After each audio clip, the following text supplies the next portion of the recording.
वो काफ़ी देर से अपने बेटे का इंतज़ार कर रही थी। बात ही ऐसी थी, घर बैठे बिठाए बेटी का रिश्ता आ गया था, वो भी किसका, अपने ही जानने वालों का। अभी मैट्रिक भी ना किया था। वो खुश थी, अच्छा है जितनी जल्दी शादी हो जाए, क्या करना है बिठाकर। लेकिन बेटे से मशवरा करना ज़रूरी था। बहुत अरसा हुआ वो बेवा हो गई थी। अपने दोनों बच्चों की परवरिश उन्होंने किस तरह तकलीफ़ें उठाकर की, ये एक अलग ही कहानी है। अब माशाल्लाह इनका सपूत बरसरे रोज़गार था। तकलीफ़ों के दिन तमाम हुए थे। वो इंतज़ार में थी कि वो आ गया। मुँह हाथ धोकर फ्रेश होकर बैठा तो अम्मा हस्बे मामूल चाय ले आईं। क्या बात है अम्मा, आज तो बड़ी खुश लग रही हैं। वो खुशी से बोला। माँ की खुशी से उसे अंदर तक सरशार कर दिया करती थी। बात ही ऐसी है बेटा, मानो का रिश्ता आया है, और वो भी किसका, तुम्हारे बचपन के यार अंजू का। नाम तो उसका नामालूम क्या था, अब तो अंजू ही सबकी ज़बान पर चढ़ चुका था। रज़िया आई थी, बड़े चाव से मांग कर गई है हमारी मानो को।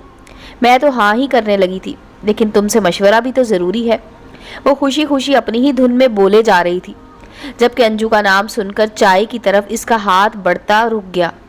आप इनकार कर दें अम्मा, वो संजीदगी से बोला। है वो क्यों?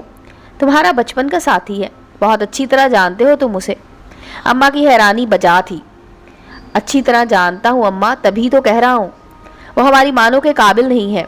और इतनी जल्दी क्यों है आपको मानो को रुखसत करने की? मैट्रिक तक तो हुआ नहीं मुकम्मल अभी इसका। बेटा उनके घर में कहाँ कोई तालीम हासिल करता है। रज़िया कह रही थी, अंजू को भी पसंद नहीं ये सब, लेकिन तुम क्यों उसके खिलाफ हो? क्या लड़ाई हो गई है तुम दोनों में? उन्होंने मुस्कुराते हुए पूछा, और उसने एक ठंडी सांस भरकर अपनी भोली अम्मा से साफ साफ बात करने की ठानी। अम्मा आप जानती हैं, मैं और अच्छू बचपन से साथ हैं।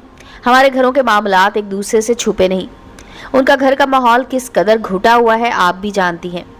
बचपन से ही वो अपने घर में मारपीट, गालम गलोच और इंतहाई ख़राब ज़बान देखता सुनता बड़ा हुआ है। उसके वालिद की सोच इंतहाई पसमानदा थी। उन्होंने हमेशा बीवी को मारना पीटना अपना हक समझा है। बहन बेटियों को दबा कर रखने में फ़ख्र जाना है। वो अपनी जहालत को अपनी मर्दानगी गर्दानते थे और जुल्म करके खुश होते थे। गो के वो अब इस दुनिया में नहीं है, और गालबन इसलिए आप समझ रही हैं कि सब अच्छा है।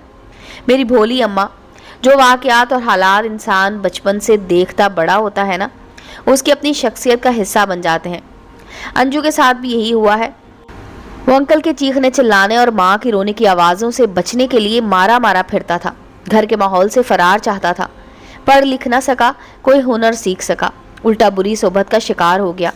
मैंने उसे समझाने और बुराई से बचाने की बहुत कोशिशें की, लेकिन वो मिजाजन बाप पर गया है। सोने पर सुहागा घटिया किस्म के लिटरेचर पढ़ पढ़कर उसका जहन गंदगी से भर चुका है। वो बदसलूकी को मर्दानगी समझता है, न जाने कैसी कैसी वाहियात चीज़ें देखना पसंद करता है, और इस पर फ़ख्र भी करता है। रज़िया खाला ने रो पीट कर किसी जगह काम पर लगवाया कि कुछ तो कमाने वाला हो। अब उसकी शादी करवाना चाहती हैं।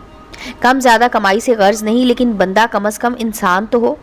वो अपनी फ्रस्ट्रेशन दोस्तों के सामने बयान करता रहता है। अम्मा और मैं तो क्या, कोई भी गैरतमंद भाई अपनी मासूम बहन ऐसे जहनी मरीज़ के हवाले नहीं करेगा। उसे एहसास कमतरी चैन नहीं लेने देती। वो खुद कुछ नहीं कर सका ज़िंदगी में बिना ही, उसमें हौसला है कुछ अच्छा करने का। उसने नावलों के अंदर अपनी ख्याली दुनिया बना रखी है जिसका वो हीरो है। मानो को पढ़ने दे अम्मा, उसे अपने पैरों पर खड़ा होने दे ज़िंदगी में, और आप उसके साथ ना भी रहें तो वो खुद को संभाल सके। सारी ज़िंदगी किसी एहसास कमतरी का शिकार आदमी के लिए तख्ता मशक बन के ना रहे। मानो का रिश्ता देखते वक्त मैं सामने वाले का किरदार जांचूंगा, उसका जहन पढ़ूंगा। अगर सफाई और नफासत हुई हम वहाँ रिश्ता कर लेंगे, वरना मेरी बहन मुझ पर भारी नहीं है। उसने कतियत से कहते हुए बात ख़त्म कर दी थी, और अम्मा फ़ख्र से अपने बेटे को देखकर सोच रही थी कि अल्लाह ऐसा बेटा ऐसा भाई हर घर में दे, आमीन। उम्मीद है दोस्तों स्टोरी अच्छी लगी होगी। चैनल को लाइक और सब्सक्राइब करें, और बेल आइकॉन का बटन दबाना मत भूलें, ताकि हर नए आने वाली स्टोरी का नोटिफिकेशन आपको मिल सके। मिलते हैं अगली स्टोरी के साथ।